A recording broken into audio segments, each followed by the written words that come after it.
Wow, hatimaye tumefika nusu ya mwaka. Ikiwa kama unasikiliza hii simulizi hii leo, basi ni tarehe 1 ya mwezi wa 6 mwaka 2026. Mungu Baba, tumefika nusu mwaka. Kwa yote ambayo tulitamani kuyakamilisha itakapofika nusu mwaka na tujakamilisha, basi endelea kutupatia nguvu na moyo wa kusonga mbele, tukiamini ya kwamba wewe unatupatia tunachostahili na sio tunachokitaka. Tujalie afya njema, tumalize mwaka 2026 na tutimize malengo yetu yale yote ambayo tumetamani kwa mapenzi yako. Amen. Hatimaye Bwana, tunaendelea msikilizaji, na leo Bwana tunafahamu sasa yapi atakoendelea mara baada ya JC kuambiwa amsaliti Betha na kujiunga na kina Charlie Gonga. Kwa hiyo tulishia wakiwa katika pande za maeneo wanapopaita Facebook. Sasa maamuzi akawa yamebaki kwa kijana wetu JC kwamba uamuzi sahihi kwa wakati huu ungetakiwa kuwa kuendelea kutulia tu na kuona ni mkondo gani ambao mambo haya angeelekea mpaka kufikia siku ambayo yote angekomeshwa. Na JC anasema angepaswa kujitahidi kwa mwangalifu kutokujikuta anaumizwa vibaya mno na matokeo ambayo yangekuja kutokea. Kwa hiyo tunasonga mbele msikilizaji, langu jina ni Lucas Lumba, mtayarishaji wa hii simulizi si mwingine ni Elton Tony msikilizaji hapo.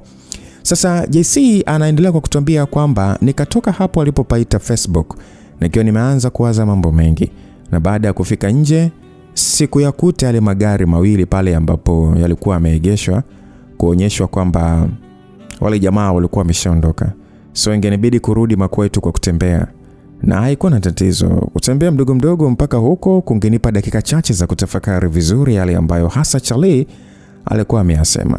Kwenye hiki kisa haikujalisha nani alikuwa anasema kweli, nani alikuwa anadanganya, lakini jamaa aliponiambia upande wake wa story kuhusu jinsi mtoto wake na Betha alivyopoteza maisha, nilihisi kama hakuwa akidanganya. Wakati ule Betha aliponisimulia kwa upande wake nilimwamini kabisa, maana si unajua uchungu wa mama kwa mtoto si unajua lakini inawezekana alikuwa anadanganya. Hivyo nikaanza kutilia mashaka mambo yote aliyokuwa amesema kuhusu yeye kwenda jela. Sijui akatoka, sijui akamuua nani, kwa sababu ndio vitu ambavyo vilikuwa hata vimenipa hali ya kumuona kuwa mtu aliyepitia mambo magumu mpaka kusababisha awe jinsi alivyo. Ikiwa alikuwa amedanganya tu kuhusu kifo cha mwanae na kumtesa Charlie kwa makosa yake mwenyewe, basi alikuwa ni wa daraja lingine la ubaya huyo mwanamke. Baya sana. Na sio kwamba eti nilikuwa nimempuuzia, yani kwamba nimepuuzia kila kitu ambacho Sudi na Charlie waliniambia kuhusiana na mwanamke yule kuniua, kwamba akishafika pale anapopataka afike baada ya kunitumia. Hicho kilikuwa ni kitu ambacho nilitakiwa kuchukua kwa tahadhari. Ningetulia kuona jinsi ambavyo mambo yangeenda. Lakini mpaka kufikia siku ambayo askari Ramadhani na wenzake wangepiga hatua kuwakamata watu hawa, ningetakiwa niwe chonjo sana. Yani lolote lingeweza kutokea. Huenda hata ningeuliwa, lakini bado nikawa hai kiroho kuendelea kusimulia hiki kisa msikilizaji. Kesho ingekuwa Ijumaa. Kwa hiyo najua ningeonana na Betha tu. Hatakuwa tumeonana tokea Jumatano. Zaidi tuliwasiliana tu kwa SMS fupi na yeye kuonekana na mambo mengi aliyokuwa anapika. Kwa hiyo sikujifanya umbwa sana kunusanusa aliyofanya kila muda. Tulikuwa tunashiriki mapenzi, lakini hatakuwa wapenzi kabisa. Mimi kuendelea kuigiza kwamba nampenda sana Betha ilikuwa ni muhimu kwa faida yangu. Na mimi nilifurahi tu kwamba hakutaka ipitilize, maana hata mimi kwa kweli sikutaka ipitilize. Yani ilikuwa naombea siku ya askari Ramadhani iwahi kufika, na tena na hapo bado hata sikujua ingekuwa vipi kuhusu kiongozi Festo. Jamaa mtata aliyekuwa akiogopwa na kina Sudi. Sijui kiwa na yeye angeshikwa. I don't know. Ingebidi tu kuendelea kungoja tu. Dakika kadhaa kupita na saa 5 ikawa imeingia baada ya kuwa nimefika hapo kwa Nkia. Wakati nikija nilikutana na Bobo nje ya Masai Bar. Tukaongea kidogo na akanitambulisha kwa mpenzi wake. Hatimaye kwa mara ya kwanza kabisa nikawa nimemfahamu mpenzi wake Bobo.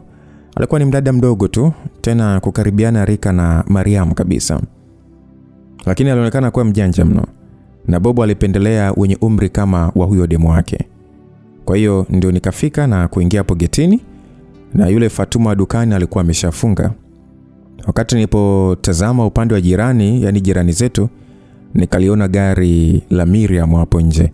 Lakini ni uwepo wa mwanamke huyo nje hapo ndio ukafanya nisitisha hatua zangu na kuendelea kumwangalia kupitia vitundu vya ukuta wa uzio. Alikuwa ameketi kitini sehemu ya varanda, akiwa sasa ametazama tu simu yake akionekana kusoma ama kuchati. Nikasogea kwenye tundu la ukutani na kumchungulia vizuri. Na kama kuotea tu akanyanyua uso wake na kutazama sehemu hiyo hiyo. Hivyo akameniona. Nikatabasamu kiasi na kumpungia mkono, na akatabasamu pia na kunipungia mkono pia. Nikatoa ishara kwa kiganja kumuuliza jambo fulani, lakini nafikiri kwa kutokuelewa vizuri akaamua kunionyesha ishara kuwa nimfuate hapo ili tuweze kupeana salamu vyema zaidi. So ikabidi sasa nizunguke moja kwa moja mpaka getini kwao na kuingia. Nami nikaanza kukielekea kibaraza hapo alipokuwa. Alikuwa ndani ya kibrauzi chepesi cheupe ambacho kilifunika kifua chake vizuri kabisa, na kinguo laini na kirefu kwa juu kilimstiri vyema mikononi mpaka chini kama ni vile koti la kike, ila ni jepesi. Alikuwa amevalia na suruali pana ya kulalia pia, akiketi kwa kukunja nne, na nywele zake laini alikuwa ameziachia zimwagike mgongoni kwake. So nikafika karibu zaidi na hapo, huku nikitabasamu kirafiki, naye akawa sasa ananiangalia machoni kwa utulivu tu. Nikamuuliza kwamba vipi? Safi, ndio umetoka mizunguko? Akaniuliza hivyo na kasauti kake katamu ambako walai nisingewahi kuja kukakinai. Ya, ila sikuwa mbali sana, hapo tu Mzinga. Nilikuwepo hapa mpaka mida ya saa 2 kabla hujafika. Umeingia muda umeenda sana eh? Saa 3 tu ndio nimefika, sijachelewa sana. Oh, vipi wengine? Wameshaingia kulala? Natisha amelala sasa hivi? Hapana, hayupo. Nimerudi sijamkuta. Ameniambia yupo njiani kutokea Tandika huko kwa rafiki yake. Alikuwa amemwalika. Oh, ningeshangaa. Nyie wote mida hii ndio sahihi kwa mambo yenu kufanywa. Mimi sio sana. Wapi? Alisema hivyo nasi tukacheka kidogo kwa pamoja. Nikamuuliza kwamba mbona hujaingia kulala bado? Au unakula upepo tu hapa kwa sababu ya joto? Yeah, of course na joto pia, ila wanapenda sana kukaa nje mara moja kufikiria vitu tu. Alisema hivyo huku akiangalia pembeni. Niliona kuwa kuna vitu ndio alikuwa anafikiria, nami nikataka nijue kama ningeweza kusaidia kwa njia yoyote. Umekula lakini? Akaniangalia kwa kutikisa kichwa kukubali, naye akasema kwamba mapema tu wote tumekula. Ndio hadi na mama akalala. Wewe je? Mimi pia nimeshakula. Nilisema hivyo ingawa bado sikuwa nimekula chochote. Alionekana kutafakari kitu fulani, kisha akasema ngoja nikuletee kiti. Sasa mimi sikuwa hata na mpango wa kutaka kukaa kabisa, na kabla hata sijasema lolote lile akawa amenyanyuka na kuelekea ndani. Baada ya sekunde chache akarejea akiwa amebeba kiti kimoja, nami nikamsaidia kukipokea na kukiweka chini. Kisha sote tukakaa vitini kwa pamoja tukiwa sasa tumeacha uwazi katikati yetu na tukiwa tumetazama upande wa gari lake. Hali nzuri ya utulivu na kaupepo ka hapo nje vilifanya nipate hisia nzuri, nami nikamwangalia bibie. Ulikuwa umeenda kuzungukia wapi leo baada ya kuachana na mama mkubwa? Kwenye ile issue. So mmefikia wapi sasa hivi? Karibu sana, yani ni kesho kishukutwa hawa watu wanakamatwa. Ni bora jitahidi sana kwa mwangalifu. Ondoa shaka, kila kitu kinaenda kwa mpangilio. Akatikisa kichwa na kuangalia pembeni. Ni Miriam pekee ndiye aliyekuwa anajua kuhusiana na issue ya mimi kushirikiana na maaskari kisiri ili kuwasaidia wakamate wakina Betha, kwa kuwa baada ya yale mambo yote kutokea ule mwezi uliopita aliniuliza ikiwa nilimaanisha kile nilichosema kuhusu swala hilo siku ile alipo nipiga kibao kwa kutoniamini. Ndio nikakiri ukweli huo, ila kuhusiana na Festo kuingilia, yani kuingiliana na haya mambo sikuwa nimemwambia. Na inawezekana jamaa alikuwa bado akimfuatilia huyu mwanamke, lakini nilitumaini kuwa mwisho wake ungefika hivi karibuni na Miriam angejionea mwenyewe.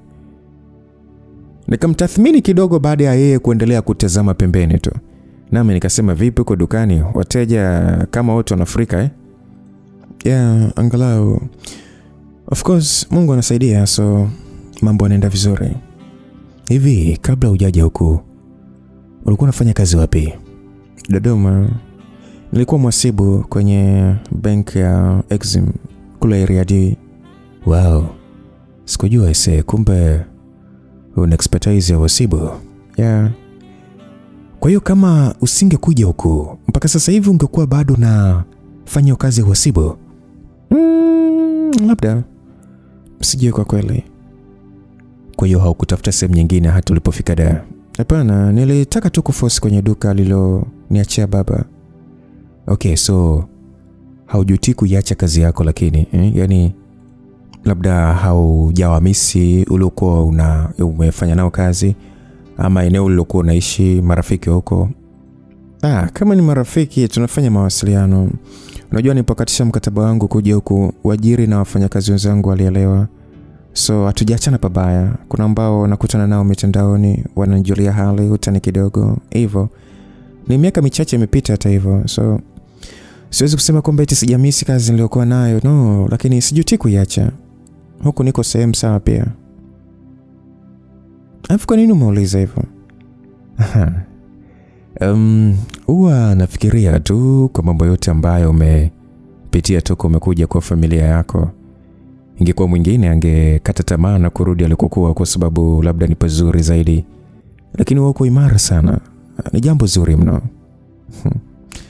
Asante. Hata pia unajua kuamua kujitoa ili kuwasaidia maskari wa kamati hao watu wabaya, kuacha kwenda kufanya mambo yako ili ubaki tu kumsaidia mdogo wangu, tena kwa kupoteza gharama na muda wako. Wewe ni imara pia. Asante, lakini mimi gharama gani sasa nimepoteza? Mbona unatia chumvi? Wakati wako mapumziko na ujuzi wako ambao ni wa kulipwa unautumia kwa mdogo wangu bure kabisa. Hiyo ni gharama. Unamsogeza mama sehemu nzuri sana tu. Yaani sikufikiria kwamba kama ingewezekana. Imeshawezekana Miriam.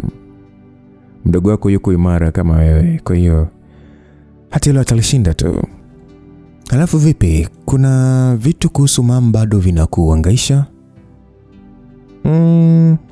Unajua naweza tu kuhusu ufahamu wake. Tunamuita mtoto, lakini Mariam ni msichana mkubwa tayari. Anaelekea kuwa mwanamke kamili. Nilikuwa nataka hali hii muondoke mapema, arudi shule, asomee jambo fulani, yani sijui hata kama itawezekana. Itawezekana tu Miriam. Taratibu tu itawezekana. Lakini utaratibu utaisha lini? Najua nilikuomba ubaki ila hautaendelea kuwa hapa siku zote. Na ukiondoka ni sijui ndio itakuwaje. Haina shida Miriam. Hata kama nikiondoka mama tayari progress kila ambacho nimefanya naye. Hata kama nitesha anaweza kukifanya. Kikubwa tu ni kumbukumbu yake kuwa imara zaidi. Basi hata akija kwenda shule tena, la muhimu linatakiwa kuwa tumeifanya kumbukumbu yake ikae vizuri sana. Akili anayo na atafanikiwa. Kwa hiyo kikubwa ni kuifanya kumbukumbu yake iwe imara, na ndio unachofanya sasa hivi. Yeah. Lakini sasa tutajuaje kwamba imetosha? Haihitaji kutosha. Ila kwanza tu kunaonekana anatakiwa yeye mwenyewe aanze kuona kwamba kucheza redi na watoto ni utoto. Anatakiwa aje akwambie, dada, nataka kwenda kutembea kwa Kigamboni. Yeye mwenyewe. Sio mpaka asindikizwe na mtu. Kwa sababu anajua jinsi ya kujiongoza kwenda na kurudi. Zipo ishara tu zitajionyesha kwamba yuko tayari. Tena najua siku sio nyingi zitaanza kujionyesha.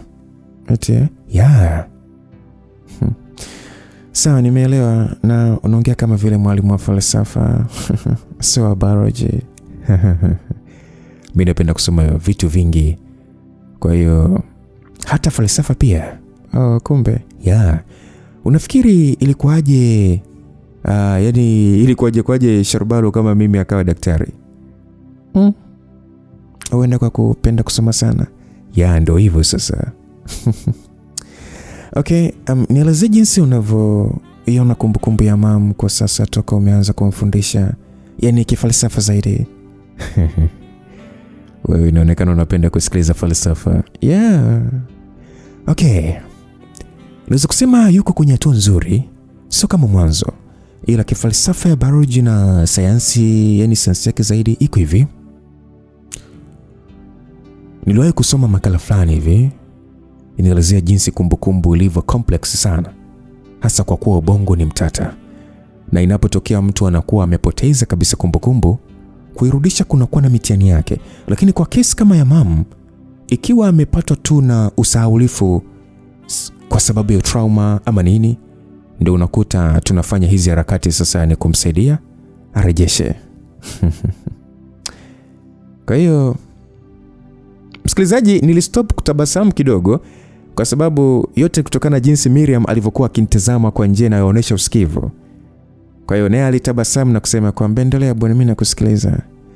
Okay, so unakuta pale ubongo unapokuwa unajaribu kuvuta kumbukumbu, zile kumbukumbu imara ndio zinakuwa zinaimarika zaidi. Halafu zile dhaifu zinafifia zaidi.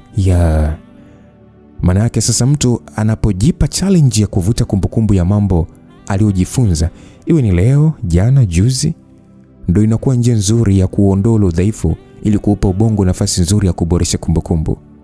So mazoezi ninayofanya na mam ndio yana lengo hilo la mwanzo. Hata kumbuka kila kitu ambacho umewahi kuona au kujifunza. Kama tu wewe huwezi kukumbuka kila sura uliyoiona ulipoenda mizunguko na kurudi nyumbani. Yale mambo ambayo yanaongezeka kwenye ubongo wake, vitu anavyojifunza, anavyoona na kuhisi, iwe vipi au vya zamani, ndio vinakuwa kama gharama inayofunika yale ambayo aliyajali zamani. Na kumbukumbu yake inaimarika zaidi kwa haya ambayo inayapata. Kwa hiyo hivyo na kuendelea. Mpaka hapo umenielewa eh? Nimeelewa. Kwa hiyo kumbukumbu ya mam imekuwa ikishindana yenyewe kwa yenyewe. Na kwa sababu ilimtawala kwa muda mrefu akiwa namna hiyo, haikuwa rahisi kwa ubongo wake kuzingatia au niseme kutilia maanani yeye ni nani. Ikiwa itafaa arudishwe nyuma kiufahamu ama asonge mbele, ubongo wake sasa ukaamua ngoja tumrudishe huyu nyuma, halafu abaki hivyo hivyo. Kwa hiyo ili kumtoa huko, ingehitajika kuchezesha ubongo wake kwa kumbukumbu za vitu vinavyodumu kupitia njia za kipekee. Maanisha vitendo, sauti na hisia. Kumshikamanisha mamu hasa na vitu vinavyotokea, hisia zake kwa njia nzuri, ndio kutamfanya sasa akumbuke mambo mengi vyema zaidi popote pale atakapoenda. Haimuhitaji Jesse peke yake kwa ajili ya hilo. Ni nyie wote. Nilimwambia hivyo kwa sauti tulivu msikilizaji. Miriam alikuwa ameganda kunitazama usoni tu na macho yake mazuri, naye akacheta tabasamu hafifu lililoonyesha upendezi. Nikabana midomo yangu nikitabasamu pia. Hapo sasa nikijiona kama mwamba. Kisha nikasemea kwamba hiyo ndio falsafa ya daktari. Akafumba macho yake taratibu na kuyafumbua tena huku akiangalia pembeni. Naye akaniambia una akili sana. Na anyway, una akili sana na una maneno mengi mno. Ndio Jaden huyo. Akarudia kunitazama machoni huku sasa kitabasamu kiasi. Nami pia nikamwangalia usoni. Msikilizaji, tulikuwa tunaangaliana kama vile tumegandishwa. I say, hisia ya hapo nilipenda sana. Ilikuwa ni kama vile mwanamke akitaka niendelee kuongea, lakini mimi nikawa nimekosa cha kuendelea kumpa. Hivyo ni macho yetu tu ndio yakawa nabaki kuambiana kitu fulani hivi kwa lugha ambayo sidhani kama sisi kwa pamoja tulielewa. Ndio akawa sasa amekatisha utizami huo na kujiweka sawa zaidi kwa njia alivyokuwa ni ameketi. Nami sasa nikaacha kumwangalia pia. Sawa. Mimi nashukuru kwa kampani, falsafa imeeleweka vizuri. Asante pia. Alisema hivyo huku sasa akizilaza nywele zake kwa kiganja. Nikasimama naye pia akasimama. Kisha nikamwambia ninakaa usingizi kananivuta, nataka nikakawai. Hata mimi mwenyewe nausikia kesho mapema kazini. Mimi pia. Namaanisha nitawahi kuamka nije kumcheki mama. Nikamwambia hivyo, akatikisa kichwa kukubali, huku sasa akiniangalia kwa macho yenye subira fulani hivi. Sijui nini tu. Nilimwambia kwamba sawa, usiku mwema, ngoja basi nikusaidia kupeleka kiti ndani. Sasa mwanamke hakuwa na neno. Naye akageuka na kukibeba kiti chake, mimi pia nikibeba nilichokuwa nimekalia. Nasi tukaviingiza ndani pamoja mpaka sehemu ya dining. Nika sasa nimemuaga kwa mara nyingine tena. Nami huyo nikaelekea mpaka kwa Nkia, nikimwacha bibie anafunga geti la nje. Nilimkuta Nkia akiwa sebuleni bado. anatazama tamthilia ya Azam 2 na eti alikuwa amenuna kwa sababu ya mimi kuchelewa kurudi. Sasa nikaanza kumtekenya baada ya kukaa naye ili sasa mudi yake nzuri irudi. Naye akaacha kununa na kudeka kwake nilipomwambia nimejitahidi kuwahi ili nile msoso wake mtamu. Eti hakuwa amekula bado, akinisubiri mpaka nirudi. Na kwa kweli alikuwa akitaka tu tule pamoja naye, maana aliandaa pilau na nyama vizuri sana. Utafikiri ilikuwa sikukuu. Kwa hiyo mwenye nyumba wangu akapakua na tukala na kushiba na kusaza. Story 2-3 zikafuata mpaka mida ya saa 6 usiku ndio sote tukaanza harakati za kwenda kujipumzisha vyumbani. Kuoga kidogo kwanza kuhakikisha milango na mageti yamefungwa, kisha ndio tukaagana na kwenda kujitupia vitandani. Bado mawazo yaliyohusiana na mkutano wangu pamoja na Sudi, Charlie Gonga na Doto ilikuwa kizunguka kichwani. Lakini nikajitahidi kulazimisha usingizi unibebe upesi ili mambo mengine yafuate siku ikishakucha. Basi bwana. Na hatimaye paka kucha, hii ikiwa ni siku ya Ijumaa. Asubuhi na mapema tu nikajiandaa vizuri kwa ajili ya kutoka. Ankia akiwa ameshaandaa chai na kuweka mambo mezani ili tukamue na kiporo cha moto cha pilau na nyama aliyotengeneza jana. Nikavaa t-shirt langu jipya la mikono mifupi lenye rangi ya maroon. Napenda sana hii rangi msikilizaji, sana. Maroon sana naipenda. Pamoja na suruali ya jeans nyeusi na kiatu cheupe miguuni kikakamilisha muonekano wangu wa Daktari Sharobalo.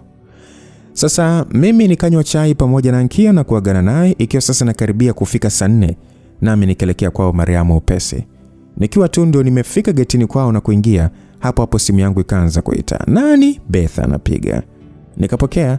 Mwanamke akawa anauliza nilikuwa wapi, kwa nini nilichelewa mno kufika kule Riverside Ubungo kwa ajili ya mishe yetu. Nami nikamwambia ndo nilikuwa njiani, lakini nilikuja kwa uangalifu maana nilihisi kuna watu wangekuwa wananifuatilia. So kauli hiyo ikamfanya niulize kwa nini nilidhani hivyo. Ila nikamtuliza kwa kusema asio na wasiwasi, ilikuwa ni hisia tu na nilijitahidi kuwa makini. Basi dakika hiyo kutokea mlangoni wa pale ndani akawa ametokea Tesha. Bila shaka akiwa amesikia geti lilipofunguliwa. Naye akanitikisia kichwa kisalamu na mimi kumrudishia pia. Nikamwambia Madam Betha kwenye simu kuwa ningemtafuta baadaye nikishafika kule. Lakini akanibadilisha mpango. Akasema niende moja kwa moja kule hotelini kwake, yani nisiende Ubungo. Na mimi kuona Tesha anaanza kuja upande wangu kanifanya sasa nimkubalie Madam haraka. Kisha ndo nikamwaga na ukata simu. Sababu za yeye kunibadilishia mkondo wa safari ningezijua huko. Basi Tesha akawa sasa amenifikia karibu zaidi na kusema kwamba kama sijakosea huyo unayeongea naye ndiye, si ndio? Nikacheka kidogo na kumwambia kwamba zamu hii siwezi ukataa. Alicheka pia na kugongesha 5 pamoja nami, kisha akasema kwamba umeng'aa sana mwanangu. Wapi hiyo? Naingia Vunja Bei mara moja. Oh, unaenda kumnunulia Manzi kijora nini? We, hiyo haipo. Ni business za maana tunaenda kufanya. Ni pate ya kutosha kwa ajili ya mechi Jumapili, si unajua tena. Hapo muongea kaka. Kariakoo Derby bonge moja la dude Jumapili. Katafuta basi mwanangu tuje tunywe haswa. Tafuta ya kwako fala nini? Mimi namtengenezea mambo Adelina hapa. Adelina? Yule sister yake Joy? Atakuja huko kuangalia Derby. Kumbe ushaanza kutoka naye kaka? Mna rafiki yangu tu nimemwalika. Kwa tutaka naye Jumapili. Labda tutaenda Masai au sio? Ya uhakika kaka. Na sisi kesho nani Doris anakuja hapa kututembelea. Yaani Doris anayeolewa, si ndio? Alafu atakuja na Dina mwanangu. Okay, alafu Dina kitambo yuko poa. Kwanza wewe mwana si unafanya mambo so fresh mwanangu. Wewe ngoja tu. Umefanyaje tena? Paka leo ni mwanangu anajienda kumuona Dina. Wakati ulimpaga promise kabisa, mwenzo akaiweka moyoni. Aisee. Ananicheck sana kaka. Kila mara tu lazima JC uliziwe, yes, nini. Anakuulizia sana. Sema huwa tu mimi nasahau. Inabidi tu nikupe namba yake mwanangu ili ndio upate motisha zaidi. Mwanangu namtesa mtoto watu mwanangu. Basi bwana. Unadhani shida ni namba Tesha? Ni namba. Wewe uchukulie serious maana huna contact zake kabisa yani. Mpaka mwezi umepita kaka. Hamna bro. Hiyo sio shida. Shida ni muda. Unajua mambo yanakuwa mengi sana Unamkumbuka yule mwanamke Muislamu ambaye tulikutana naye kwenye daladala ile siku tunaenda Gamboni? Alikuwa na kale kadem keupe ulikokuwa unataka namba yake. Ya. Afu kweli mwanangu, kitambo mwanangu, vipi? Ulizipata? Hamna. Lakini si nilichukua za yule mama yake.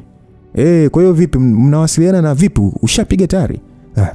Ndio hicho ninachotaka kuambia sasa. Kwa hiyo toka siku tunawasiliana ananielewa, anataka show. Lakini mpaka sasa hivi hatujawahi kukutana tena. Kwa hiyo issue sio mawasiliano, ni muda tu. Mwanangu na raha sana wewe. Yaani kumbe maza mtu mwanangu akaukubali mwanangu. Ndio hivyo. Afu dili mwanangu, si lilikuwa umpate kisha uniletee namba za mtoto wake yule. Kwa hiyo vipi, ulizipata? Wapi? Wewe mwenyewe ulikuwa umeshasahau. Kwa hiyo ndio imeisha hiyo.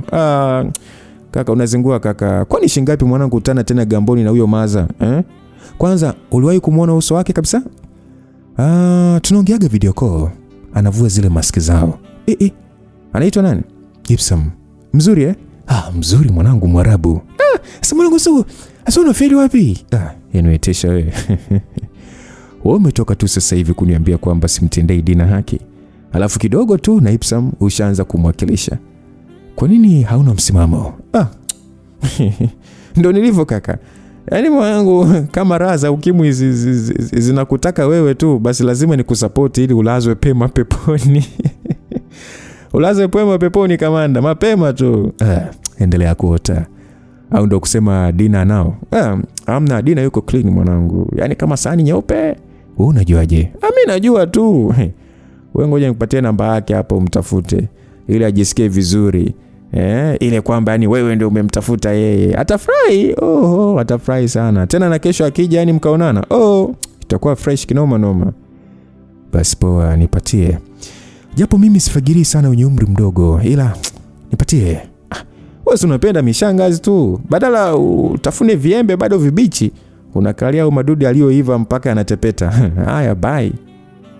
Aliniambia hivyo, nasi kwa pamoja tukacheka kidogo. Akanipatia namba za huyo Dina, nami nikazitunza na kumwambia ningemtafuta baadaye. Ikawa ni kwenda huko ndani kuwasalimu sasa wakina Bi Jamila na Bi Zawadi, baada ya kuongea hivyo kidogo na Tesha. Pamoja na Mariam pia, ambaye ndio alikuwa ametoka tu kuamka kama binti wa mfalme.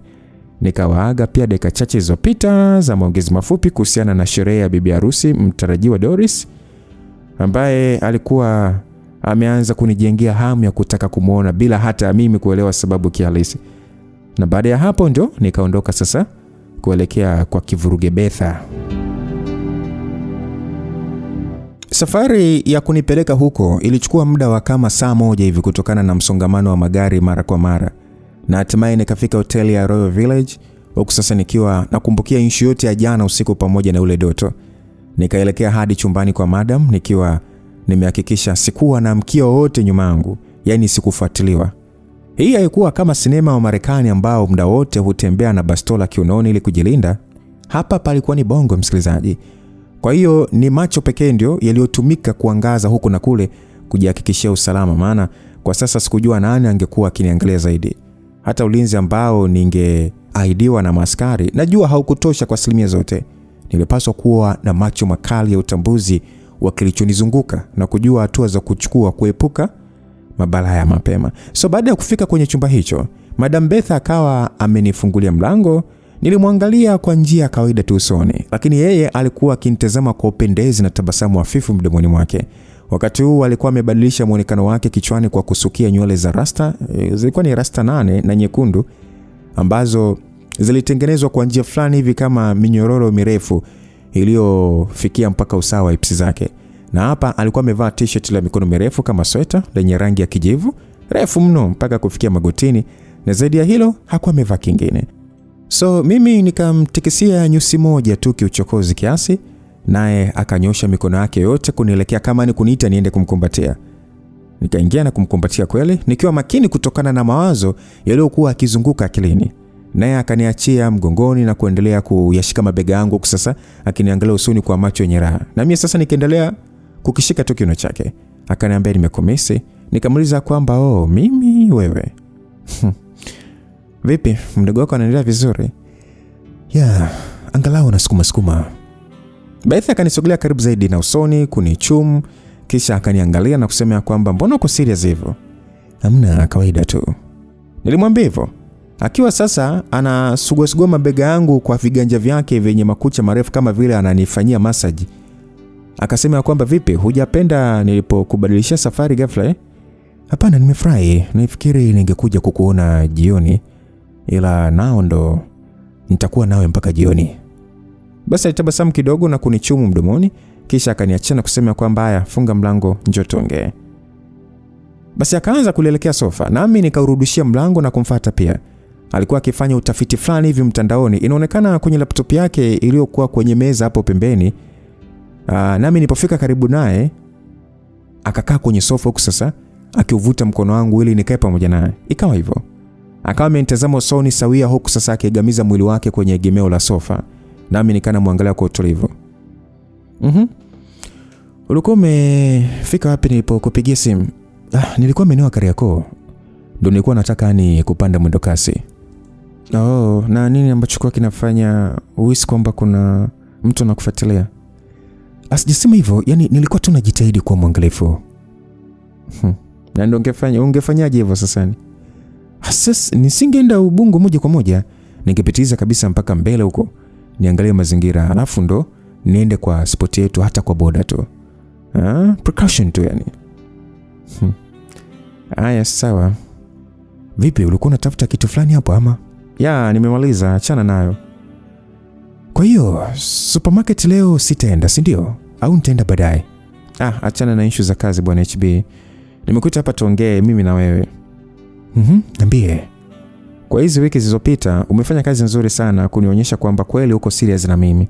Na najua bado sijakupa tuzo yako unayostahili. Aliniambia hivyo, nikamwangalia kwa njia ufikirio. Bwana, usipandishe mzuka bwana, simaanishi nitaanza kukupa mpalange, no. Wewe unawaza vitu vya ajabu sana madam. Yeah, great minds think alike. Hata wewe una akili ya ajabu sana, you know. Tumeanza kuuza koka yako muda mfupi tu, lakini neema kubwa imeanza kushuka mikononi mwetu.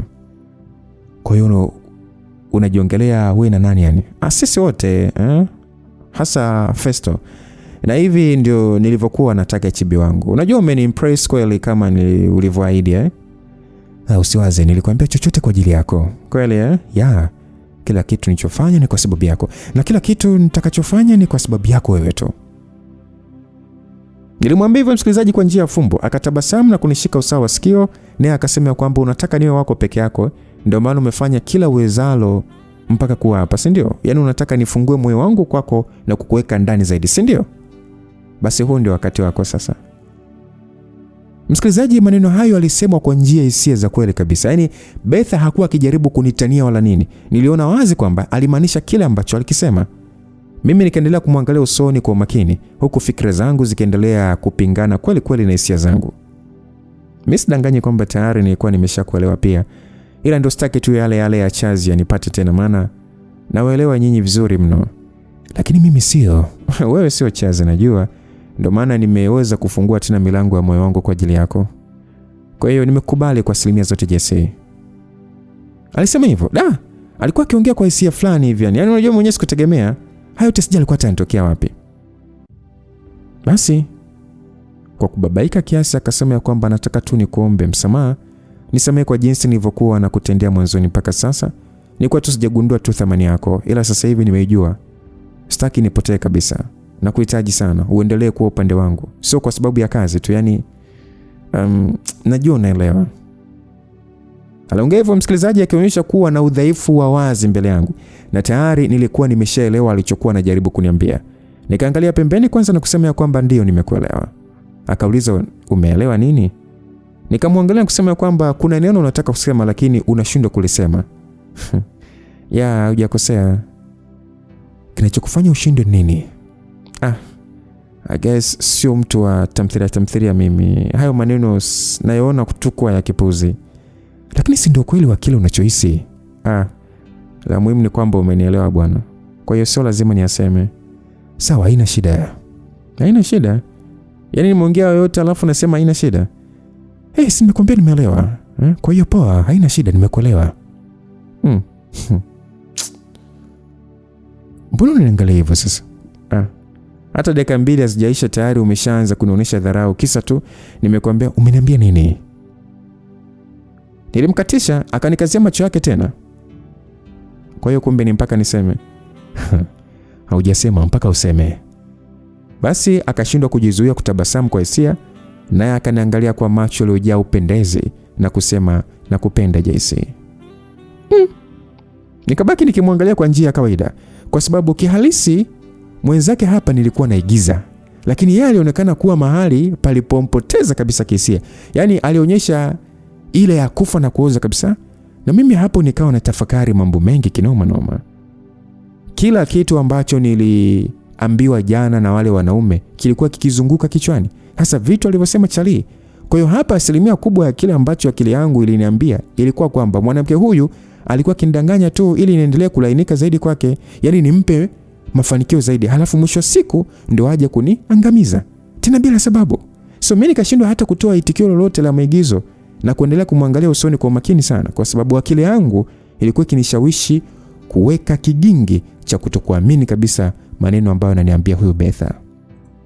Lakini wakati huo hisia zangu zikazi zinaniambia kwamba aliyamaanisha, na yani ilikuwa ni kwa nini wakati huu tu ambao mambo yangeenda kumharibikia eti ndo akaanza kuleta swaga za nakupenda sana. Sasa alipoona nimeishia kumtazama tu akasema kwamba nini wewe? Si ndio ulichotaka nikiseme au?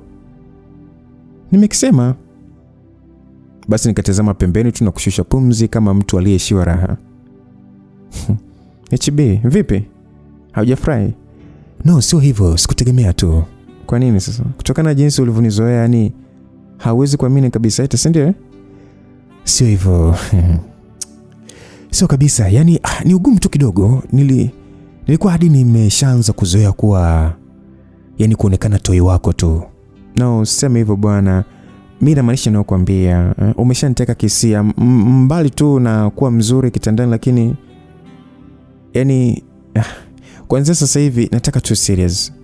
Umenipigania kwa vingi na umeshinda. Nataka nikupe unachostahili sasa. Labda ndio itakuwa njia nzuri ya kukuthibitishia kwamba nimekupenda pia.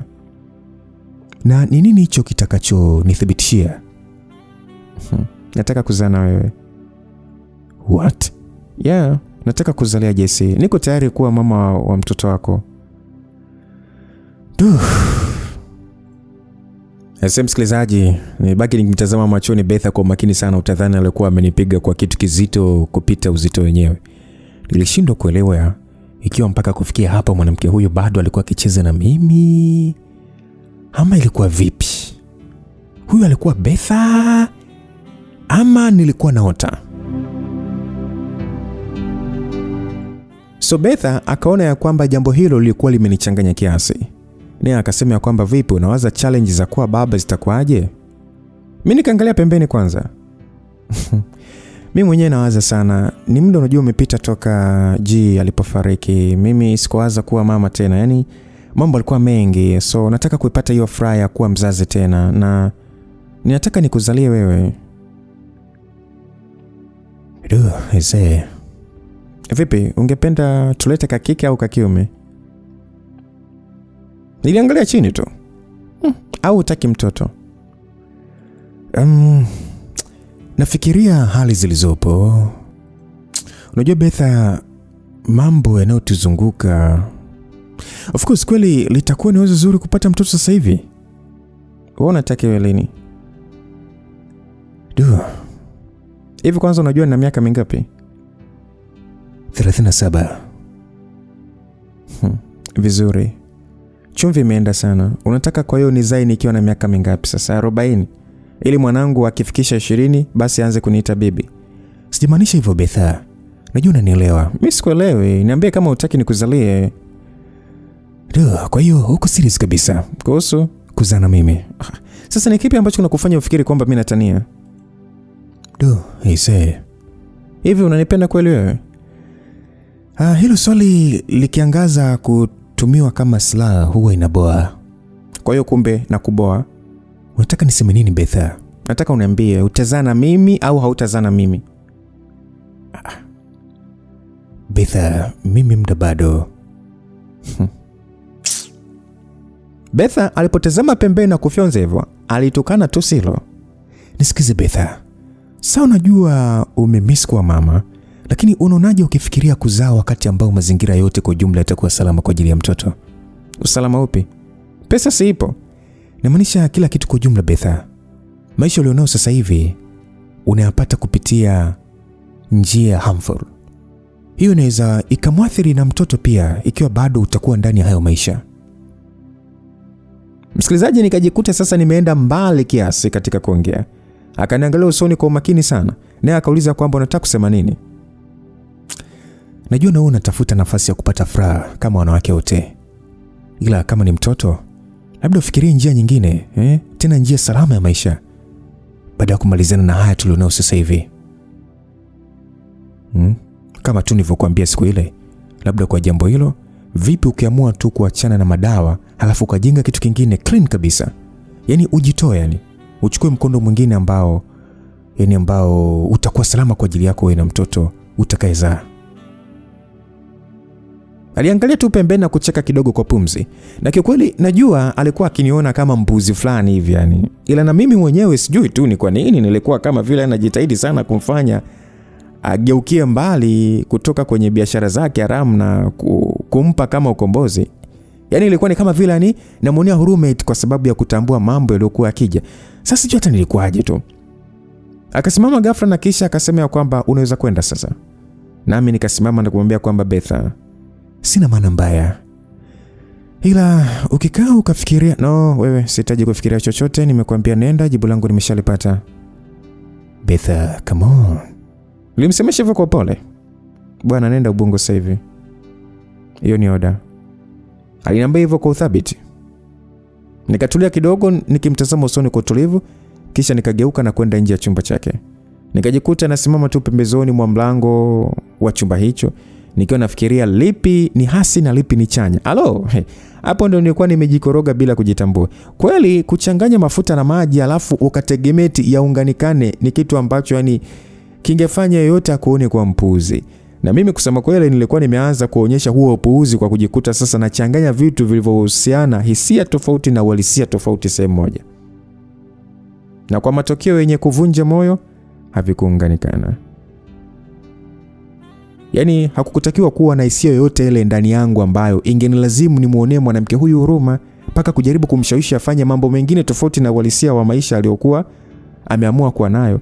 Lakini hisia hiyo ilikuwepo. Ni kwamba tu labda kukaa naye humo muda wote kulikuwa kumenifanya nione uwezekano wa yeye kuacha matendo yake na kuishi maisha mengine.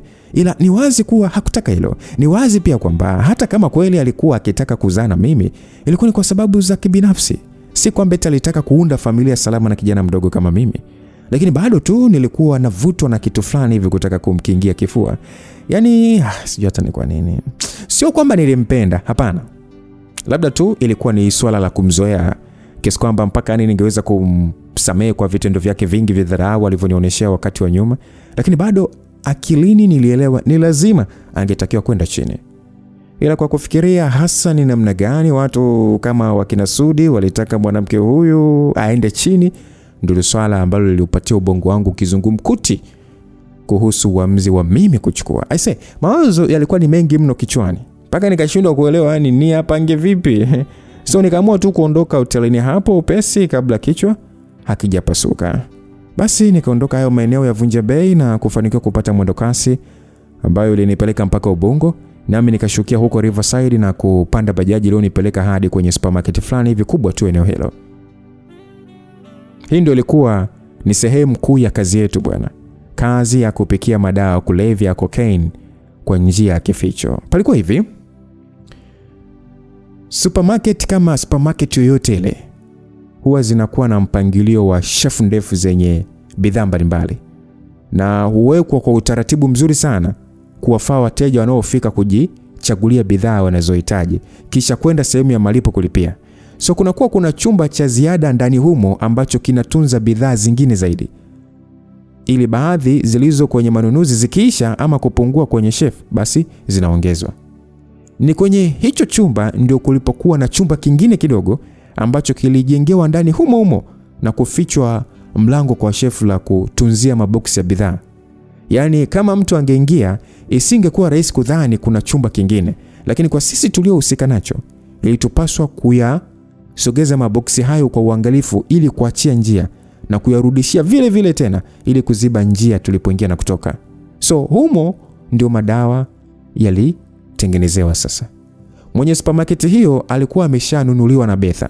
Kwa hiyo hata wauzaji na wafanyakazi wa hapo ambao hawakujihusisha na haya madawa walijulishwa kuhusu chumba hicho kuwa na biashara za watu wengine zisizowahusu. Hivyo hakuna aliyetakiwa kujifanya mpekenyuzi, hapana. Iliwahi kutokea mmoja wao bwana akanusa aliyokuwa anaendelea. Betha akamtembezea upendo wake. Ikiwa unaelewa, nadhani utakuwa umeelewa tu. Kwa hiyo hata kwa wengine ilikuwa wazi kwamba biashara hiyo ilikuwa na hatari. Na ili kutokupoteza kazi na mambo mengi, walifanya iwe kama vile chumba hicho hakikuwepo kabisa. Isipokuwa tu kwa sisi ambao tulihusika. Madam Betha alikuwa na kawaida ya kuja hapo kila Jumatatu ya wiki. Nadhani kumlipa jamaa mwenye supermarket hiyo ambaye alikuwa Mwarabu kwa makubaliano yao wenyewe tu waliojua.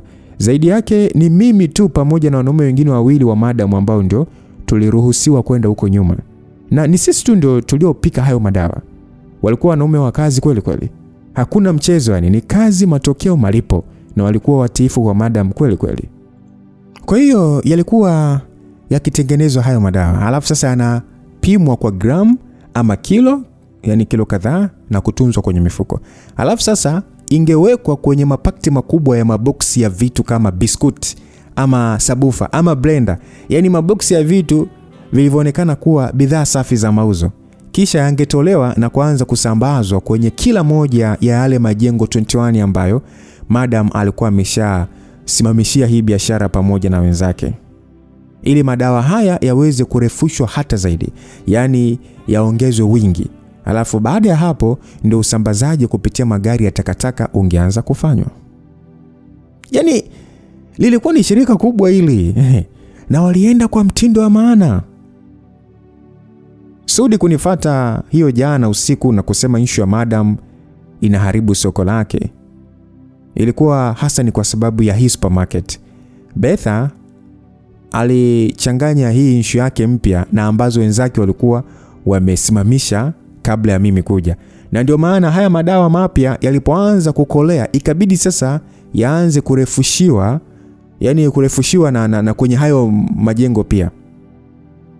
Hivyo yale ambayo yalikuwa yameshazoelewa, yani ambayo yalikuwa yameshazoeleka, yalianza kushuka kiwango cha uagizwaji, ununuzi na vyovyote vile, kwa kuwa hii mpya ndo iliyopendwa zaidi. Yani zote zilikuwa zinaingia sokoni, lakini sasa iliyokuwa inaagizwa zaidi na inanunuliwa zaidi ni hii ambayo mimi nilikuwa naitengeneza. So Betha hakuwa amewaonyesha wenzake sehemu hususan ambayo madawa haya mapya yalitengenezwa. Ndio sababu Sudi, labda na wengine pia, walikuwa wameanza kutetemeka mno kwa kuhisi soko lote lingegeukia kwenye haya madawa mapya zaidi na kuwasababishia hasara wao. Ndio maana nikafatwa. Madam alijua kuwatetemesha. Mimi nilikuwa sitaki kawiwe mno kwa maskari kuwamaliza hawa watu mwanzo na mwisho, kwa sababu tayari madawa hayo yalikuwa yameanza kushika kasi kubwa mno hapa jijini. Na nilihofia yangetoka nje haraka. Betha alikuwa ameshaanza kung'ara yani. Na kikweli mwezi huo mmoja kupita ulikuwa ni mrefu sana, kwa sababu nguvu yake na huyo Festo ilikuwa inazidi kukua. Hao mapolisi wangehitaji kumaliza haya yote upesi kabla hiyo cocaine haijamaliza watu. Oho.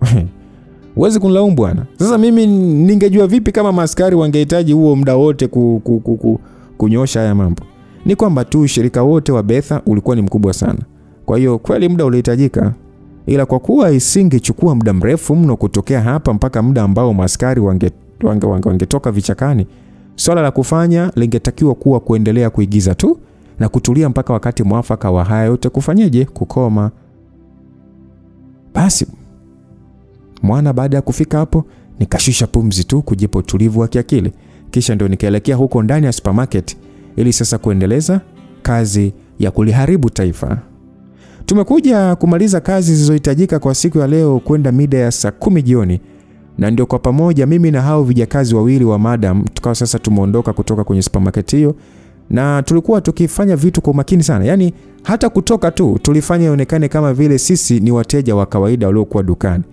Na tuliondoka kila mtu kivyake tu, yani kama tujuani vile. Hizo ndo zilikuwa kodi za Madam Betha. na tulizifuata kuhakikisha usalama wa biashara zake unaendelea. Kwa hiyo mimi nikajiondokea zangu na kwenda kutafuta mgawa mzuri ili nipate msosi kwanza, kisha ndo ningerudi kule Mbagala. Na huu ulikuwa ni utaratibu kwa hizi siku za Jumatatu, Jumatano na Ijumaa nilipokuwa huku Ubungo kufanya haya mambo. Lakini nilitakiwa kubadilisha sehemu na maeneo kwa ajili ya mlo kabla ya kwenda nyumbani ili sasa kuepuka kukaririwa sehemu moja tu. Hivyo sasa nikaelekea kwenye mgahawa mmoja hivi, eneo ambalo waliliita Fire, na hapo ndio nikaagiza msosi wangu na kufungua simu. Nilikuwa nataka kuona ikiwa Betha alinitafuta ama vipi, lakini haikuwa hivyo. Nikaamua tu kuzama Facebook kuangalia mambo mapya na nini kinaendelea. Ndio nikakutana sasa na pendekezo la urafiki kwa mwanadada Dina. Nikakumbuka kweli leo Tesha alikuwa amenipa namba yake, hivyo nikaamua kumtext mtoto. Muda si mrefu akanijibu, nasi tukaanza kuchati. Na hapo ni baada tu ya utambulisho na nini na maongezi akahamia WhatsApp. Inaonekana mrembo alifurahi sana mimi kumtafuta. Kwa hiyo mpaka namaliza msosi bado nilikuwa na chat naye tu. Maana kila mara nilipokuwa nakaribia kumuaga yeye ndo angeanzisha mada nyingine. Tena iliyofanya tuendelee tu kuwasiliana namna hiyo. Kwa hiyo mimi nikatoka hapo mgawani baada ya kushiba. Ikiwa sasa imeshaingia saa 11. Na nikawaza nitembee tu kutokea hapo mpaka pale ambapo ningechukulia daladala, kwa kuwa kufika huko Kariakoo stand kuu ya mwendokasi haikuwa mbali sana kutokea Fire. So nilikuwa nikitembea huku naendelea kuchati na Dina. Utani mwingi ukiwa umeshaanza kugeukia kwenye masuala ya nani mchumba wako, mimi sina mtu, we muongo. Ndipo simu yangu ikaanza kuita ghafla. Aliyekuwa akinipigia ni mtu ambaye sikuwa nimetarajia kabisa nipigie, kwa sababu tulifahamiana, lakini pamoja na kuwa na namba zake za mawasiliano hatukuwa na ukawaida wa kuwasiliana kabisa. Na hasa zaidi kwa wakati huu kuna sababu mbaya iliyokuwa imesababisha hilo. Lakini nikaona ngoja nipokee tu ili kuweza kusikiliza alichokuwa anataka kusema. Na hiyo ni baada ya kumtumia Dina ujumbe mfupi kuwa nitamcheki baadaye. Na sauti ya mpigaji ikasikika kutokea upande wa pili ikisema kwamba hello Jesse. Naam. Vipi bro, za siku? Freshi, nani? Naona hadi namba yangu ulikuwa umeshafuta. Huwa sifuti namba ninazosave, labda sikusave kwa jina. Haya bwana, ni Kevin hapa. Kevin gani? Acha hizo mdogo wangu. Ni mimi Kevin bwana, mume wa Jasmine. Bado unajiita mume wa dada yangu wakati umemwacha akiwa na ujauzito? Issue haiko hivyo Jesse. Mimi nadhani wote mmeelewa vibaya. Ila ikoje? Kaka wewe mwenyewe unajua kabisa kwamba Jesse ana mudi, yani anakuwa na mudi sinkali sana. Hata kwa mambo madogo tu alikuwa anakuja juu sana. Na ujauzito ndio ulikuwa unaongezea hilo. Kwa ndo maana ukaanza kumcheat, si ndio? Una hakika gani na hilo? Kwa sababu tu yeye ndo amesema hivyo. Hawezi kukusingizia tu Kevin. Ni lazima kuwe na ukweli kwenye hilo. Nisikilize Jesse. Nilikuwa nimekutana na sonara moja hivi mwanamke kumuomba nitafutie mkufu special sana kwa ajili ya Jasmine. Kumbe wakati huo kuna rafiki yake Jasmine alikuwa kwenye mazingira hayo, akatuona, alafu akatupiga picha akamtumia mke wangu. Sasa mimi nimefika home nakuta Jessica vimba. Nikijaribu kumuelezea haelewi. Na tena nilikuwa nimetoka kunywa kidogo na wakina Banza, ndio maana ugomvi ukawa mkubwa sana. Kwa hiyo mpaka sasa nikaamua tu kuondoka ili nisije kusababisha hali yake iwe mbaya. Na ilikuwa mbaya? Unajua kwamba mimba ilikuwa karibu kutoka? Ndio nilisikia. Nikaenda hospitali kumuona, lakini sasa alinifukuza kwa kunilaumu kwamba yote ni makosa yangu. Mimi sikupenda kumwacha Jas kwa njia ya kufanya yani ionekane kama labda tumeachana kabisa. Nilikuwa nataka tu kumpa space atulie kwanza. Maana kama unavyojua mambo ya mimba na nini, si unajua? Nisikie Kevin, mimi ni mwanaume. Najua mambo mengi ambayo huwa tunafanya. Kwa hiyo hata ujitetee vipi, najua hayo yote uliyosema sio ya kweli. Wewe kiri tu kwamba ulikuwa na mwanamke mwingine, then tafuta utaratibu wa kufanya. No Jesse, I swear to God, yani mimi sikudanganyi. Kama unataka kuthibitisha, mimi nithibitishe ili weje? Nimekuja Jasmine.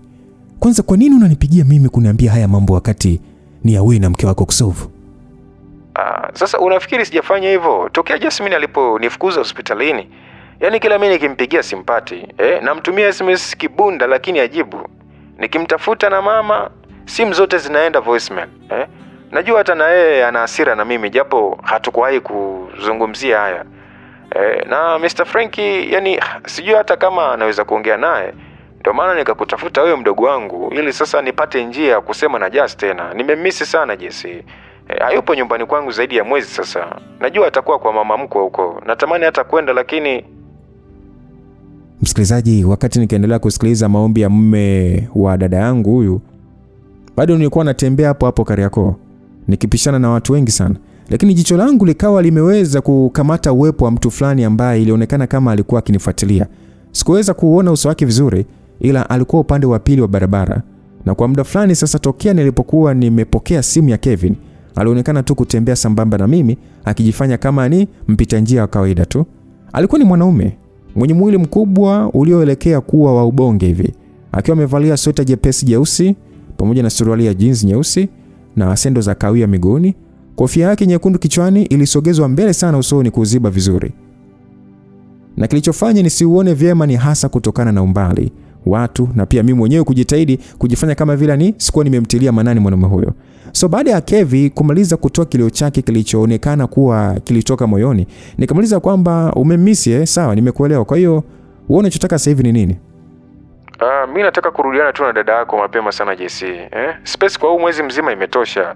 Siwezi kusema naendelee kukaa kimya tu alafu eti aje kujifungua mimi hata sipo. Hiyo italeta picha gani mbele ya wazazi?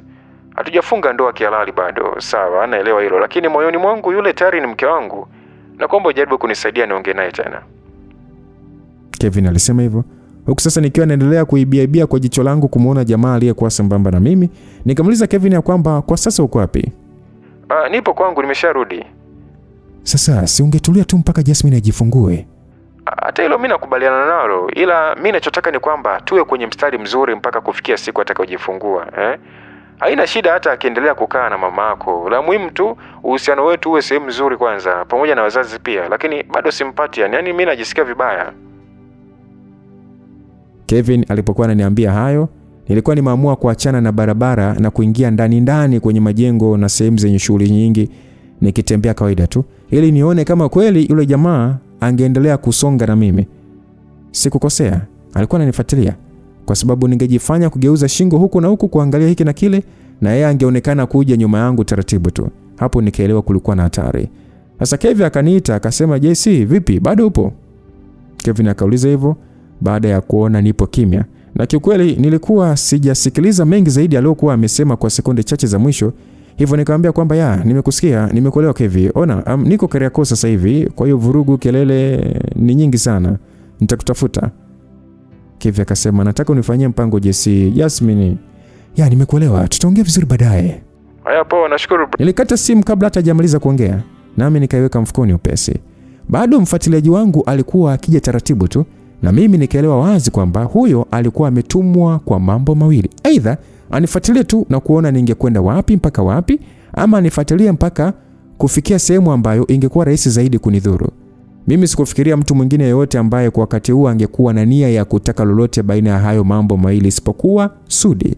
Huenda machale yangu ya kukisia kwamba ningeanza kufuatiliwa na watu wake kwa kipindi hiki ndio alikuwa ameanza kuzaa matunda yake. Lakini kama sio hivyo, basi hapa ningekuwa nikishughulika na adui mwingine ambaye sikufahamu wazi alikuwa ni nani. Kwa vyote vile ningepaswa kumwepuka haraka sana. Hivyo nikaamua kuanza chenga bwana. Kwa mwendo wa kawaida tu nikaanza kupita huku na kule na kuibukia sehemu ambazo hata sikuwa na ujuzi kuzihusu kufahamu nilikuwa wapi. Na bado katika hizo zote huyo jamaa aliendelea kuwa mkia wangu. Nijitahidi sana kuhakikisha sifanyi agundue kwamba nilitaka kumkwepa. Lakini najua wazi kwamba angetambua muda sio mrefu kuwa nilimpiga chenga kwa makusudi. Hivyo nikawa sasa nimefikia sehemu fulani hivi ya ndani zaidi iliyokuwa na soko la vyakula na mboga mboga. Pakawa na ardhi yenye matope mazito na uchafu mwingi, watu wakipishana kwa shida.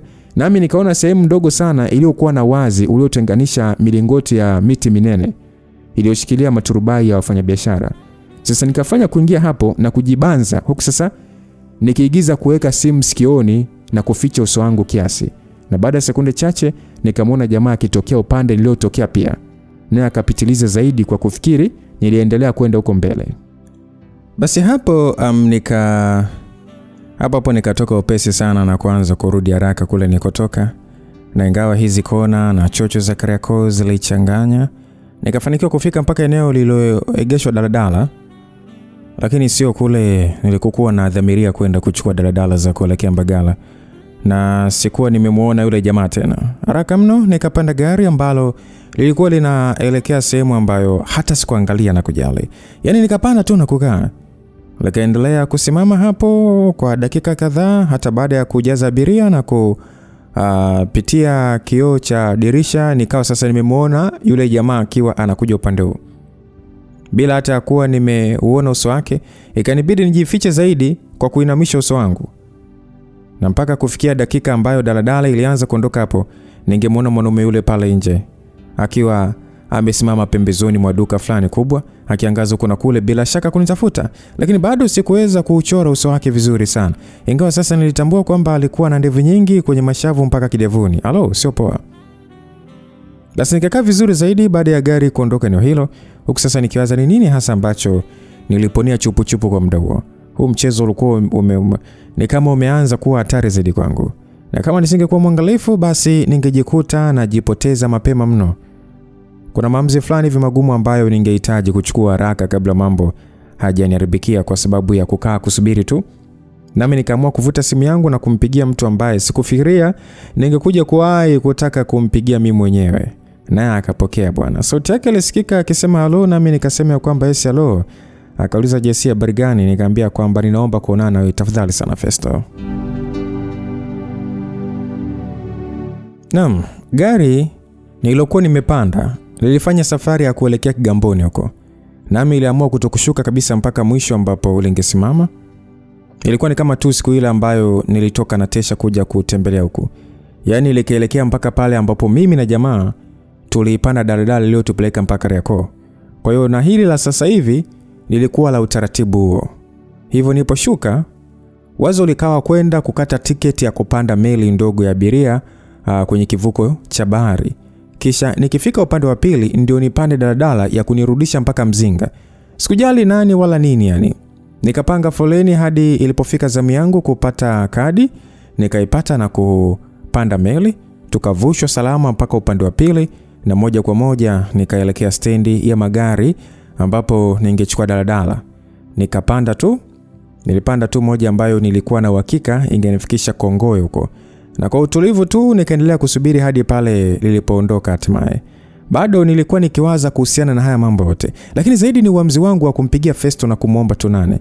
Kuna vitu nilikuwa nataka kuhakikisha kuvipata zaidi. Na jamaa alikuwa na hiyo nguvu ya kunihakikishia. Alikuwa amekubali kukutana na mimi, lakini hakusema ni wakati gani zaidi tu ya kwamba angenitafuta na kunipangia pa kukutana hivi karibuni. Kwa kuwa mambo yake yalikuwa ni mengi mno, ratiba ilimbana, so mimi sikuwa na namna ila nikamkubalia tu. Kwa hiyo kusubiri mkutano huo na jamaa lingekuwa ni jambo la lazima. Lakini hiyo haikumaanisha kwamba eti kwa kila jambo ambalo lilikuwa limetokea kuanzia hiyo jana nilikuwa nikitegemea Festo ndio awe kama suluhisho langu. Hapana. Huyo alikuwa ni kama njia tu ya kunifikisha mahali fulani, katika sehemu fulani hivi ya haya yote. Na baada ya hapo ndio sasa mengine yangefuata. Hapa hata kama ingetokea kwamba jaribio langu kwake lingeshindikana, basi ningetafuta njia nyingine tu ya kutatua vikwazo nilivyokuwa naona vikija. Yaani mimi kama nilivyokuwa nimeshasema, huu ulikuwa ndio wakati wa kuwa tayari kuchukua maamuzi mazito, na nilikuwa tayari. Nimekuja kufika Kongoe ikiwa imeshaingia saa 1, na kutokea hapo mpaka Mzinga nikaamua kutembea tu taratibu. Kumbukumbu kadhaa zirejea kichwani kwangu baada ya kuipita ile hospitali ambayo tulimpeleka Mariamu usiku ule wa matukio mabaya kumpata yeye pamoja na Tesha. Nami sasa nikatumia muda huo kuwapigia simu akina Bi Zawadi ili kuwasalimu. Waliendelea vizuri. Na Mariamu akapewa simu anisalimie pia. Huku sasa mimi nikiwaambia kwamba ningechelewa kurudi leo, hivyo kuja kuonana ingekuwa ni mpaka kesho. Nao wakaonekana kuridhia. Mimi sikuwa hata nimechelewa kivile, ila ni basi tu kwa muda huu sikuwa na ile amani iliyotosha kuniruhusu hata kwenda kuwatembelea wapendwa wangu hao nikishafika huko. Amani iliyokuwa imevurugwa hasa na kujikuta nafuatiliwa na mtu aliyeonekana kuwa na nia mbaya kunielekea. Nilihitaji zaidi kukaa, yani nikae tu kivyangu pale kwa Nkia. Nipige mahesabu kifikra na nini, kisha nipumzishe mwili na akili kwa ajili ya mambo mengine ambayo yangefuata. Sijui kwa nini tu yani, ila nilikuwa nimeshaanza kuhisi kama vile kuna kitu kikubwa sana kilikuwa kinakaribia kutokea kwenye maisha yangu, tena kibaya. Na haya yote niliyokuwa nimejiingiza kufanya ndio angekuwa sababu ya kitu hicho kutokea. Kwa hiyo hisia hii ilinivuta chini mno, kwa sababu kwa wakati huu ndio ilikuwa na nguvu zaidi. Hivyo kweli ningehitaji kutuliza hisia na akili kwanza, tena na kwa muda uliotosha. Sasa nimekuja kufika kwa Ankia ikiwa imeshaingia saa 2 usiku. Nami nikamkuta mwanamke huyo akiwa ndani tayari pamoja na marafiki zake wale wavaa vipini puani na mama Chande pia, wakitengeneza urembo wa aina kwa kuzichorea mikononi. Ankia pia alikuwa amechorwa. Na baada tu ya kusalimiana nao nikaelekea zangu chumbani kubadili mavazi. Kisha nikatoka na kwenda kujimwagia kwanza. Nikarudi ndani tena na kutulia tu chumbani baada ya kuvaa nguo nyepesi. Aliyekuwa ananipa kampani zaidi kwa muda huu alikuwa ni Dina, ambaye alinitafuta ili tuendelee na maongezi yetu yaliyokatishwa ile jioni baada ya Kevin kunipigia. Nilikuwa sijisikii hata kuchat naye, lakini nikawa mpole tu kwake na kuendelea kutumiana naye jumbe fupi za kirafiki, na hatimaye akawa sasa amefunguka kuvutiwa sana na mimi. Dina alikuwa ni mwanadada mwenye akili iliyofunguka. Yaani ni kama tu Ankia. Yaani ingawa alijua ningeweza kuwa natoka na mtu mwingine kimapenzi, alikuwa tayari kujiweka karibu nami bila kujali hilo kabisa. Na nadhani inakuwa hivi ili kuepuka kutokufikishana mbali sana. Nikaambia ndio, nilikuwa na mpenzi na isingekuwa vizuri nikimsaliti kwa kufanya uhusiano na mtu mwingine. Lakini Dina akaendelea kuonyesha msisitizo wa hisia zake kwangu. Japo hakuwa na ila aina ya kulazimisha mahusiano, ila tu alitaka mambo huyo. Sasa nikiwa nimejilaza tu kitandani kwa kuegamia mto sasa na chat naye, Ankia akawa amekuja chumbani hapo. Naye akasogea mpaka kitandani na kukaa usawa wa bavu wangu, huku sasa akinionyeshia jinsi viganja vyake vilivyopendezeshwa na michoro ya aina. Nikamuuliza kwamba vipi, imeshakauka? Akatikisa kichwa kukubali kwa kitabasamu. Umechora tatu za Uislamu Ankia, hata Idi bado. Nikamsemesha kizembe. Akaigiza kuudhika na kusema ya kwamba usiniambie tu kama nimependeza bwana wewe naye. Nitabasamu kiasi na kusema ya kwamba ni nzuri, inaonekana unapenda sana Uislamu. Kwa nini? Kuanzia harufu, mashosti zako, mpaka haya mambo, mbona kwazi? Wala mimi ni mroma bwana. Siwezi kujifungia huko mie mpenda pombe. Alisema hivyo, nikatabasamu kivivu na kutazama simu tu. Ankia kauliza kwamba Jesse vipi, unaumwa? Hamna, ni kwa kawaida tu. Vipi, mbona unauliza hivyo?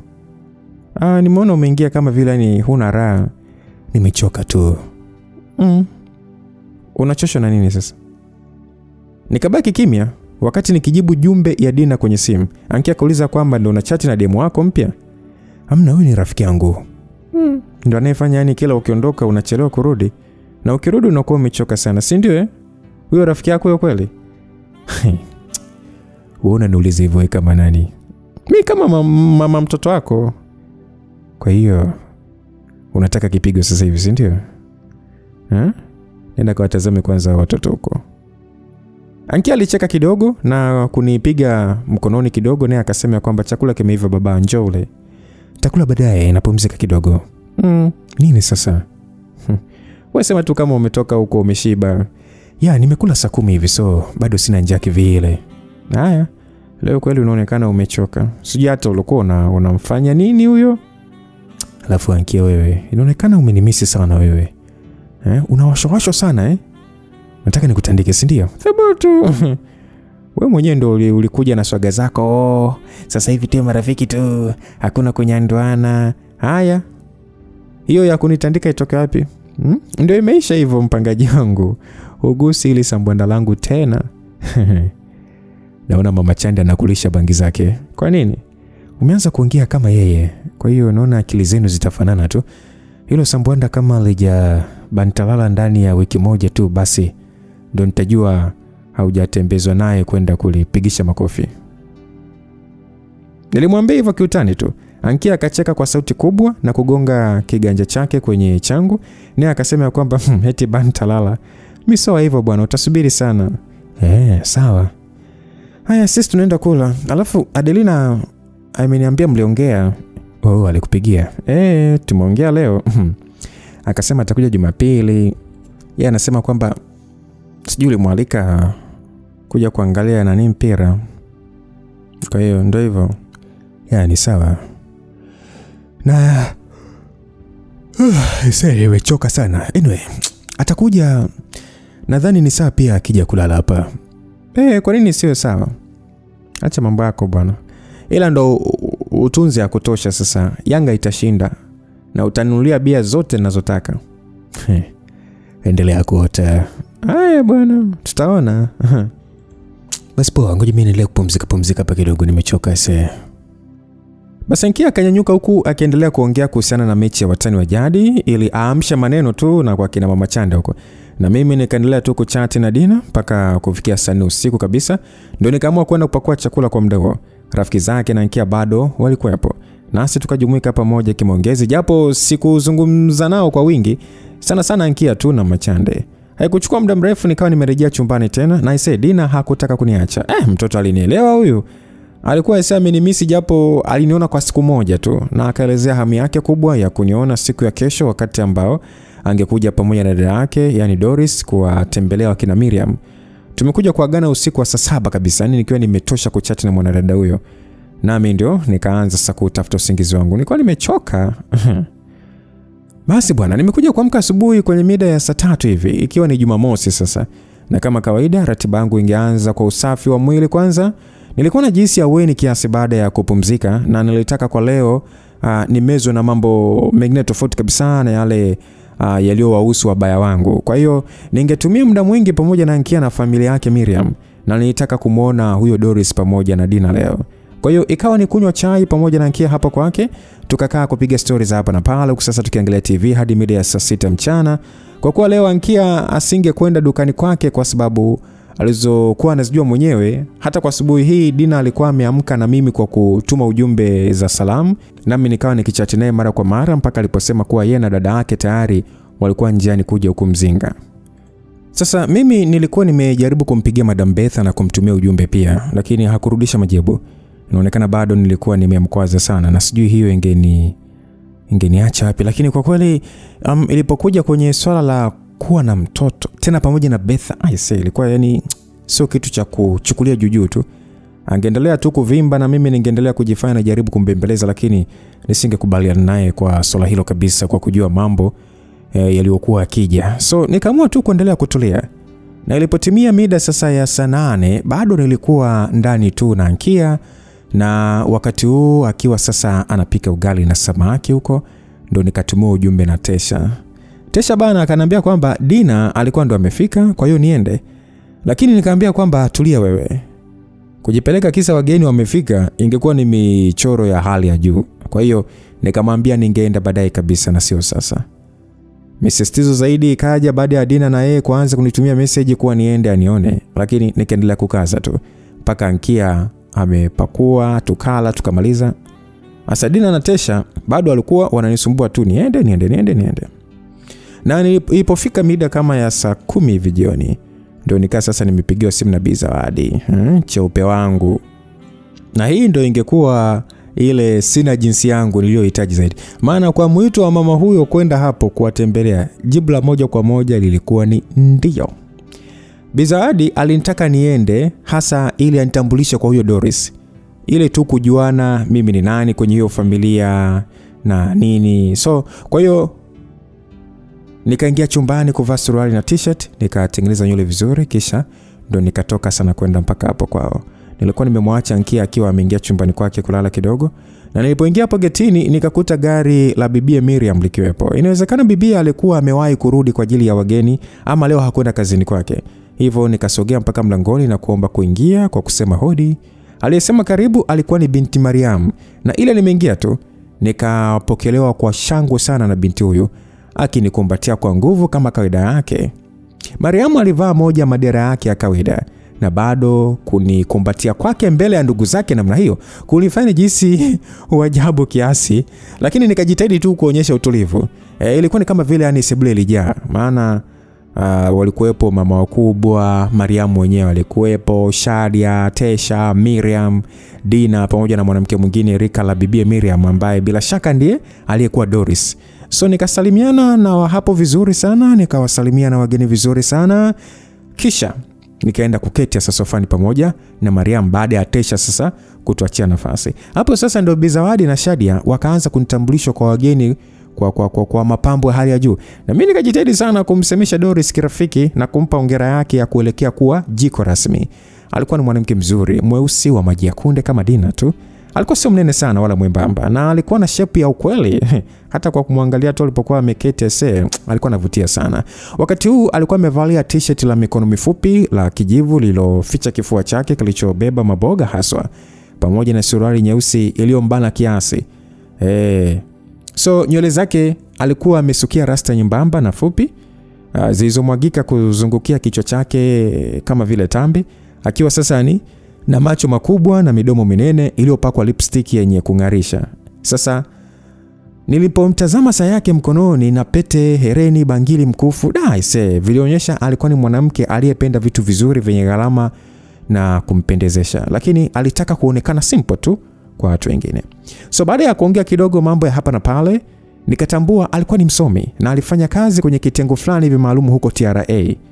Alikuwa na na kaina fulani hivi kauzungu, na niliona akikakoleza zaidi ili ile hali ya yeye kuwa msomi ionekane wazi. Lakini hapa akili yangu ilikuwa imekengeushwa zaidi na Dina, kwa sababu mwanadada huyu alikuwa ananitazama utadhani nilikuwa chakula cha jioni.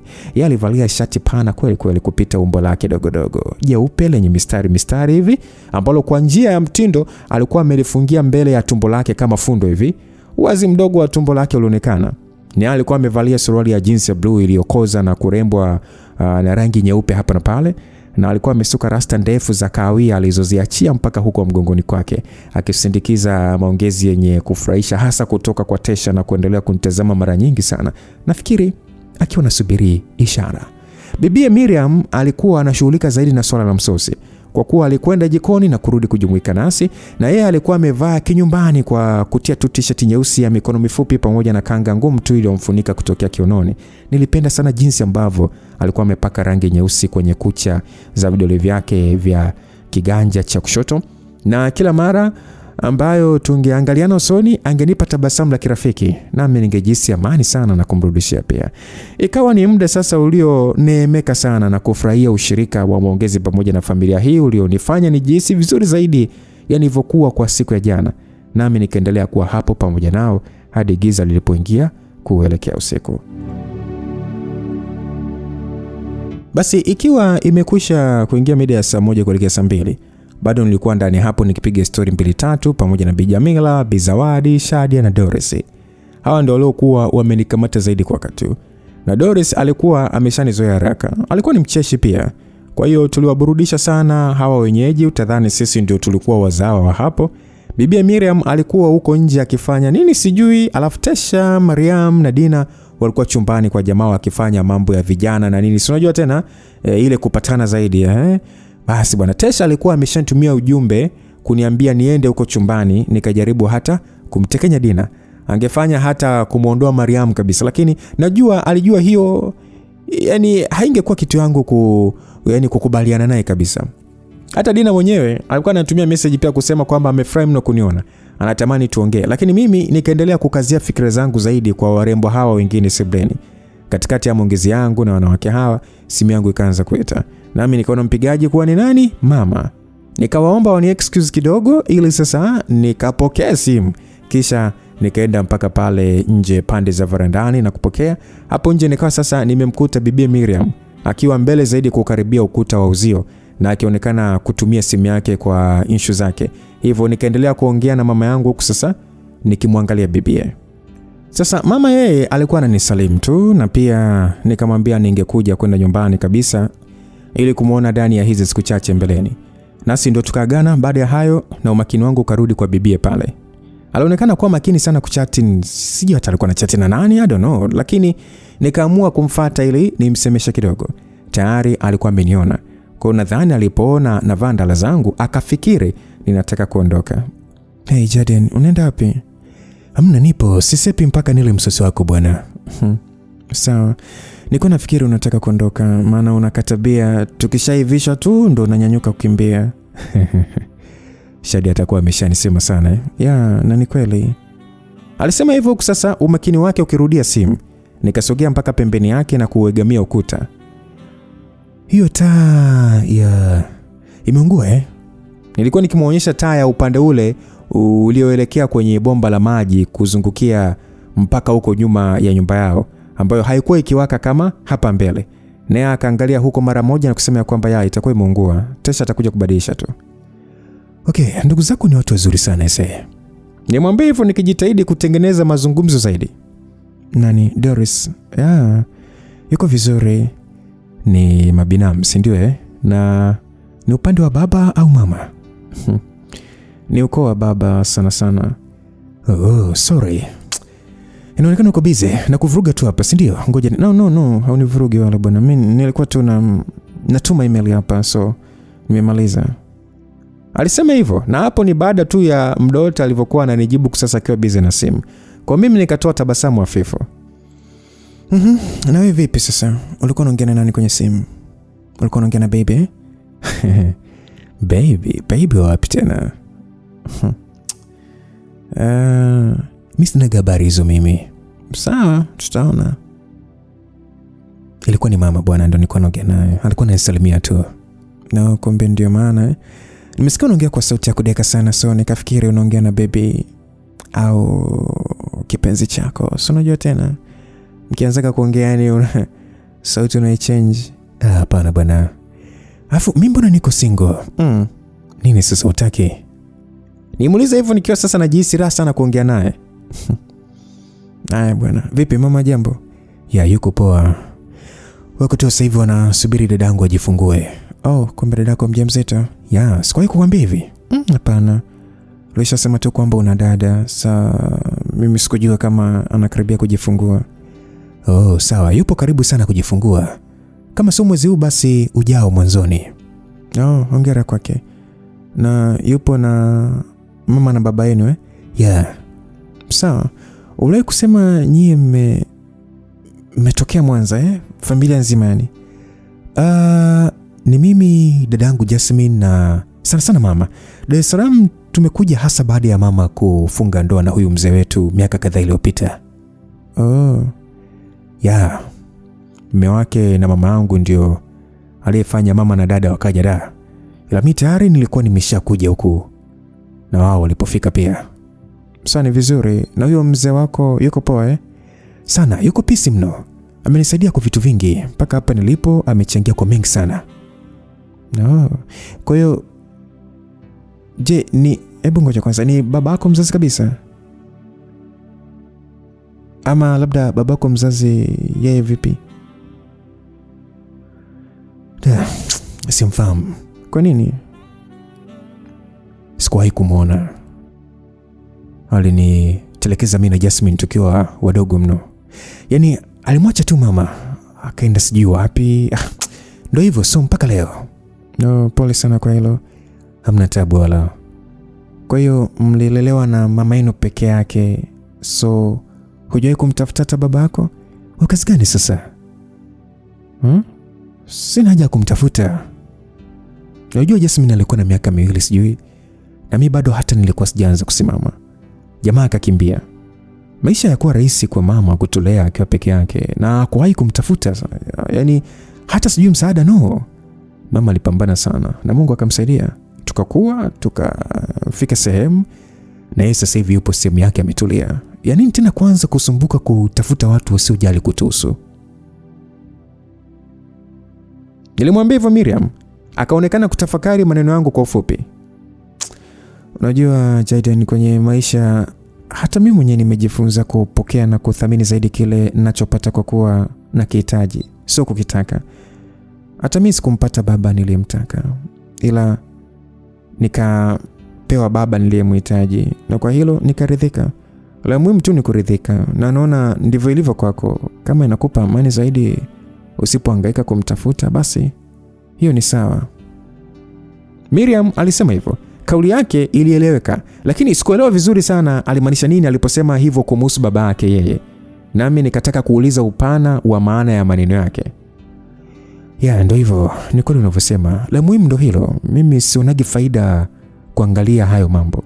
Mimi nimeridhika na jinsi maisha yanaenda kwa uwezo wa baraka za Mungu. Ya, ni kweli. Ila Miriam, umemaanisha nini uliposema kwamba mimi? Sauti ya Bi Zawadi kutokea ndani ilisikika ikimuita bibie Miriam namna hiyo. Nani, Jaden, ngoja basi nione ikiwa wageni wanahitaji kitu fulani. Na ninapokuwa muda si mrefu, so usikimbie. Miriam akasema hivyo na kuanza kuondoka. Nikamtikisia kichwa kukubali hilo, huku sasa nikitabasamu, naye akielekea ndani kwao. Nikaendelea kusimama hapo nikiwa sasa nimeegamia ukuta, tafakari za mambo mengi yaliyohusiana na maongezi yangu na bibi Miriam zikiwa zinazunguka kichwani. Kisha nikatoa simu kuangalia muda na kukuta ni saa 2 kasorobo hivi. Sasa nikawaza labda tu nielekea hapo ndani pia. Sijui alikuwa amemuita Miriam kwa masuala ya kuivisha, lakini jambo fulani likavuta makini wangu. Kutokea upande ambao ulielekea kwenye bomba la maji nje ya nyumba hii, jicho langu likaanza kuona kama mwanga fulani hivi uliokuwa ukishtua. Nami nikatazama huko na kutambua kwamba ilikuwa ni mwanga wa tochi ya simu uliozimwa na kuwashwa kwa makusudio ya kuvuta uangalifu wangu. Kwa sababu taa ya upande huo ilikuwa imeungua na kutokubadilishwa bado, isingekuwa rahisi kumuona usoni aliyekuwa akinifanyia hivyo, lakini nikamtambua. Alikuwa ni Dina. Alikuwa amegamia ukuta wa nyumba uliokaribiana na ukuta uzio kuelekea nyuma kabisa nyumba hii. Na kwa kuwa sasa yeye angeweza kuniona mimi hapo nilipokuwa nimesimama, nikamtolea ishara kwa mkono kuwa aje, lakini yeye ndio akatoa ishara kuwa nimfuate.